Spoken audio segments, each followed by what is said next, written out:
The Chicago Rescue Authority is a women-founded foster-based all-breed dog rescue, finding forever homes for dogs from diverse backgrounds. Co-founder Serenity Hernandez is here to share more on the organization, and she brought a little friends along with us, adoptable friends, correct? Yes, actually. Hi, Serenity. Tell us about who you brought. So I have two dogs here, and Falafel. Falafel is about 3.5 months old.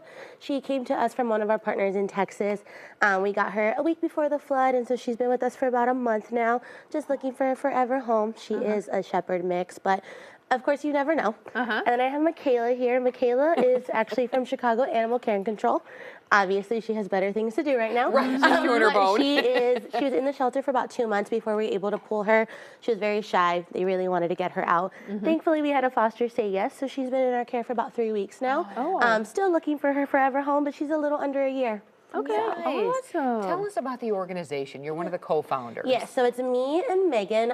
Both of us met actually with another rescue. We were working with another rescue, and we, just built a really good bond. And when it was time to kind of decide to go forward and start our own, we already knew that we could work well together. We had the same morals, things like that. So we started back in December of 2023. So our first year we did 97 dogs. It was something that was a lot lower, but we're in July now, and we have already saved about 125. So we're definitely going to double that this year. All of our dogs are in foster base, so that's really helpful. All of our dogs are, in our care for a minimum at least of 2 weeks before going to their forever homes. But it also just depends on how long they need, how long it takes to find their home, things like that. But because we have fosters, it's usually a lot easier to help show like true personalities and things like that. Oh, yes, because for someone who's looking to adopt, they want to know what they're actually bringing into their home. Do you offer care for the animals before, say, if they're in need of any medical care or any medical issues? We do all routine medical care first, so that's like all vaccinations, depending on age.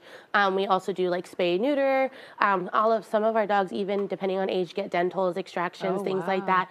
Megan and I both work in vet med, and we also have our medical director, Maya. So all three of us work at vet hospitals, so it's really hard to like not do things like that.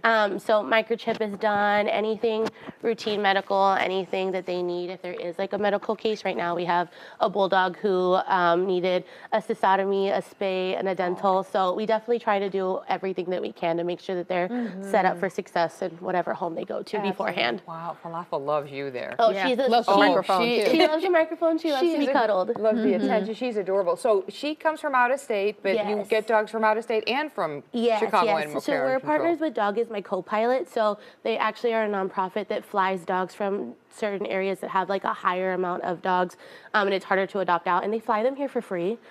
So that's amazing too. So she came on a flight here, very fancy. And then we have the dogs that we get from like any of our local shelters, or sometimes other rescue partners, and even like owner surrenders if they cannot keep their dog. We do our best to try and help them be able to keep their dog first, if that's like vetting, food, stuff like that, that's like in our means. If not, then we will take them into our care and find them forever homes. We do bring dogs from out of state, but we try not to bring dogs that are here already, right? Like this kind of pup I'm not finding in this area, so I could probably get adopted, but I wouldn't bring a dog that looked like Michaela because there's 1,000 of them here that need our help first, right? So it just depends.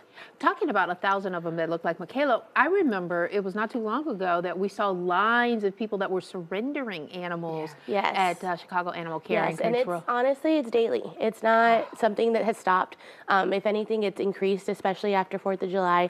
There were the strays, obviously, that got out. But there's just surrenders every day. I mean, they tell us they have anywhere between 30 to 50 dogs a day getting surrendered, and sometimes more. Obviously, with that being said, they don't have the space for that. So finding fosters is one of our biggest kind of things to try and push for. Because as a foster-based rescue who does not have a building, I can't save any dogs that I don't have somewhere to put them. Yeah, exactly. So having people that foster are willing to is super helpful, especially because we work with them to try and find a dog that's going to fit them, right? Not every dog is going to be able to be a good fit in each home. So we do our best to try and see what it is that they need, what we can figure out, and get them that dog. And if that dog doesn't work out, we're flexible. We try and find them another one that does, and we take in that dog. So all about talking together and kind of, meeting the dogs, figuring it out. But we would love to definitely help in a higher capacity for CACC. Because they absolutely need it. Oh, yes. I'm a failed foster, so right here. Well, and of course, you also need help as well. So for more info or to get involved, visit chicagorescueauthority.org. Give them a call or follow them on Facebook and Instagram.